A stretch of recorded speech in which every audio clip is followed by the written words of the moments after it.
From Hollywood, Binnie Barnes in The Unexpected. The Unexpected. The Unexpected. Life is filled with the unexpected.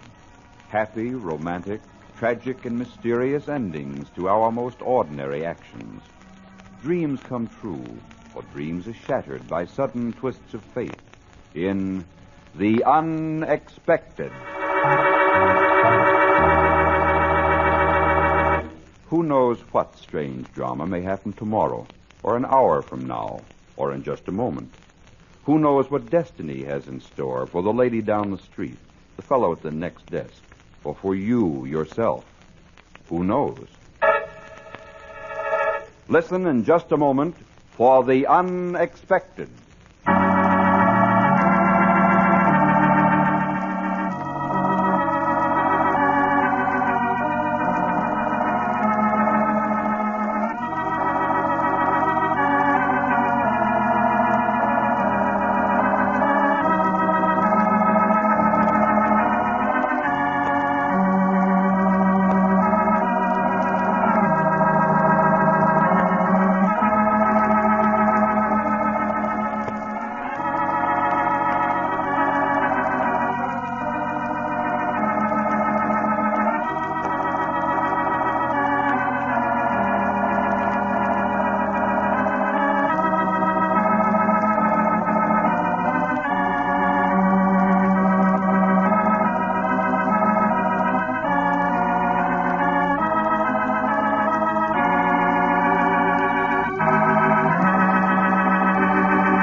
And now, Binnie Barnes, famous motion picture and stage star, in a drama of the unexpected, titled Find the Man.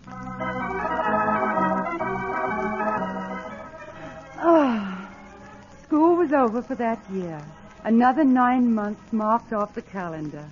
3 months of vacation and then school again. But not for this teacher. No, I'd made up my mind.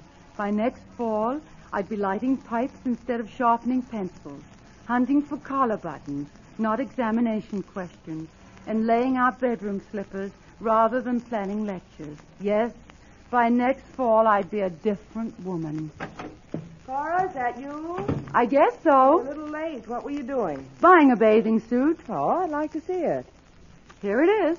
In that little package? Oh, it's that kind of a bathing suit. Say, what are you up to? Up to? You know very well what I mean. You're planning something.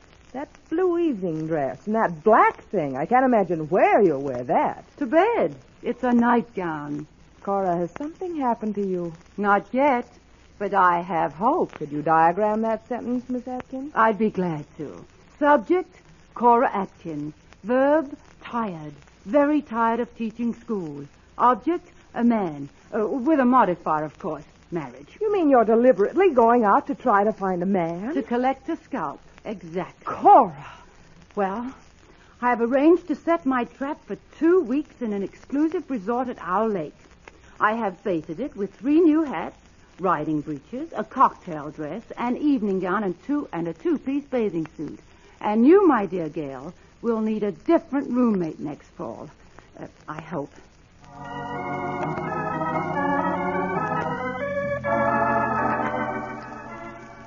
The Hoot Inn was large and expensive.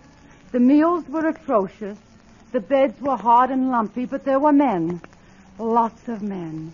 However, there was also competition. Oh, I just adore this place. It's simply marvelous. Don't you all think so, Miss Atkins, honey? That was Maybelle. She was blonde, petite, wide-eyed, a clinging vine with the strength of a boa constrictor. And she had a way with men, particularly my men. On the first day, I pulled on my riding breeches, strode down to the stables, and flicked my shiny leather whip at Stephen Martin, a handsome stockbroker from Cleveland. Why, yes, Mr. Martin. I really do believe I'd enjoy a canter this morning. They say that the view from Elk's Peak is simply breathtaking. Oh, Stevie, honey lamb, I've been looking all over for you. The lake's simply wonderful this morning, and I've got my swimming suit on underneath this little, what do you call it? But I'm sort of scared of the deep water. I'd like to have a man along just in case anything should happen. You don't mind, do you, Miss Atkins? Honey?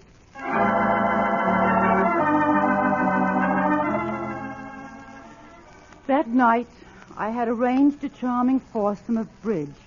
An elderly couple from Boston, a scholarly young archaeologist from Albuquerque, and my new cocktail dress.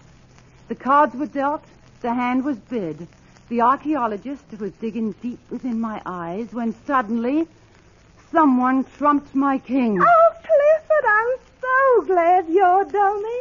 A little group of us are planning to drive into town for the Saturday night dance, and we've just got to have your car. You'll be a sweet potato and take us in, won't you, Clifford? Oh, now don't you other folks fret. I've arranged for dear old Mrs. Pinkstrom to play instead. She just adores bridge. I had saved the blue evening gown for the hotel dance on Sunday night. All else had failed. But blue was my most flattering color.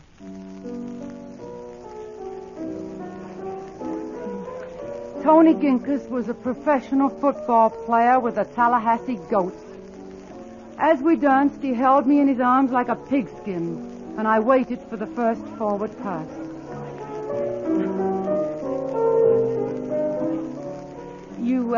You waltz very well, Mr. Ginkus. It's a lovely night, isn't it, Mr. Ginkus? I said it's a lovely night, isn't it? Would you like to walk out on the veranda? No, I suppose not. Just what are you thinking about at this moment, Mr. Ginkus? Knut Rockney.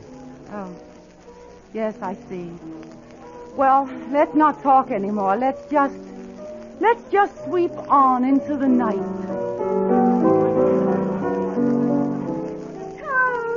Tony, you poor darling, in this hot, stuffy old ballroom on a night like this. Time for our moonlight ride. Oh, now, don't tell me you've forgotten. Ooh. I'm fearful sorry to drag him away, Cora, but we can't keep the horses waiting. No, I understand. Oh, do you, honey? Well, that's nice. It's a pity you aren't dressed for riding.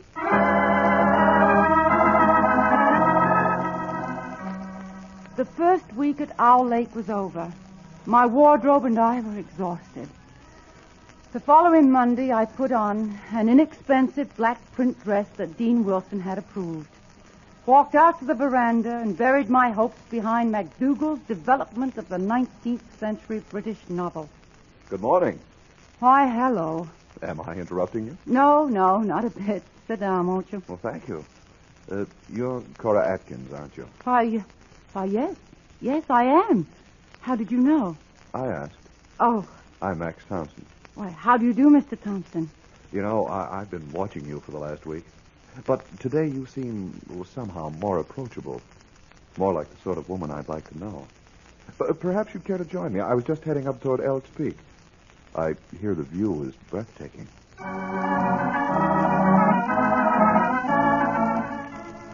Max Thompson was tall, moderately attractive, quite literate, and in addition, he was extremely attentive. However, there were two questions about him that needed answers. A, was he single? And B, how would he react to Maybelle? Oh, question A was answered the next evening as we canoed, paddling gently toward the far end of Owl Lake. You know, Cora, I've never married. I don't know why. I used to think it was because I'd never met the right woman. Someone with understanding and depth and a certain amount of culture. But now I'm afraid that if I met her, she wouldn't have me. Yes, I don't even think I'd have the nerve to ask her. She couldn't want me. What? Why, Cora, you've dropped your paddle.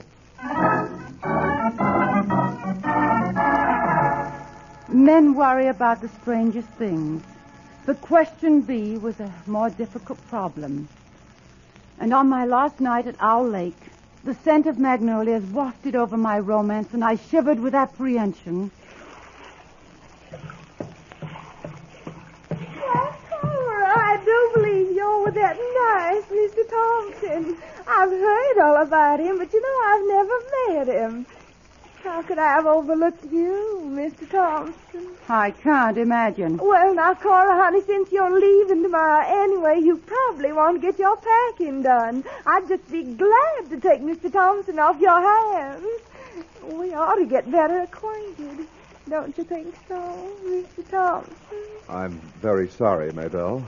Yeah. I have something to discuss with Miss Atkins. Maybelle melted away, and I sat quite still, relishing my moment of triumph. Cora, my dear, this is really a serious moment for us both. We have such a great deal in common. We've had so many wonderful moments here this past week. And they can continue. They should continue. Oh, Cora, they must continue.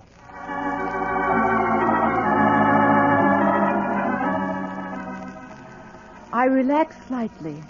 The crisis was past. I knew then that my days as a schoolteacher were over.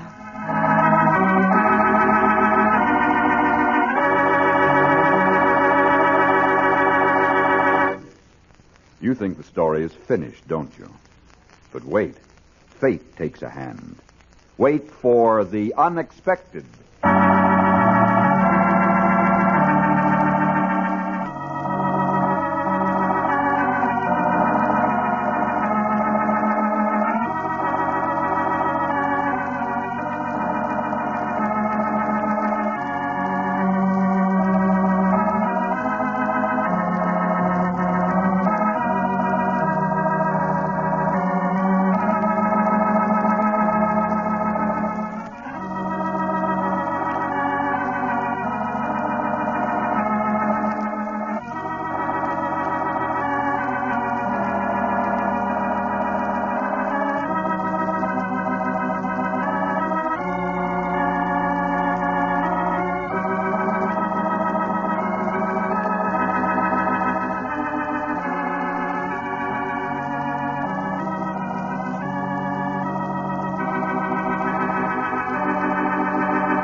And now for the surprising conclusion to Find the Man, a Hamilton Whitney production written by Robert Libet and Frank Burt and directed by Frank K. Danzig. The moon dipped low and my hopes ran high as Max lit his pipe, sighed, and spoke. Well, Cora, as you know, as you must have guessed, I have a proposition. I mean, a proposal for you to consider. Now, I don't want you to answer hastily. Take all the time you please before you make up your mind. Well, I'm sure it won't be a difficult decision. Well, that's fine. As you may have concluded, I've spent a lot of time this week thinking you over. As a matter of fact, I even had you investigated. What? Oh, please don't be offended. I always do. Well, And you've more than justified my hope. Well, I'm glad of that, Max. Cora, this is our last night together at Owl Lake. And I feel it shouldn't be the end of our association. Why, no, Max, of course not. Then I know you'll consider what I have to offer. I haven't told you before, but I'm the superintendent of schools in a small town in Iowa. Oh. As you know, there's a great shortage of teachers, and Max, no. Now, my dear Cora, I told you not to be hasty. Why, I'm sure that the salary I can offer will make it more than worth your while to take over as head of our high school English department. Well, that was my summer vacation. And next year I'm going to Columbia and work toward my master's degree. Or, on second thought, I may make it Vassar.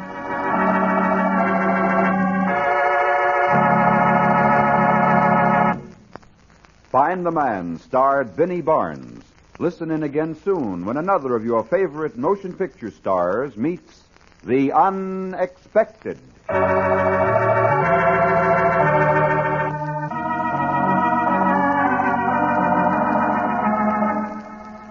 This program was transcribed in Hollywood.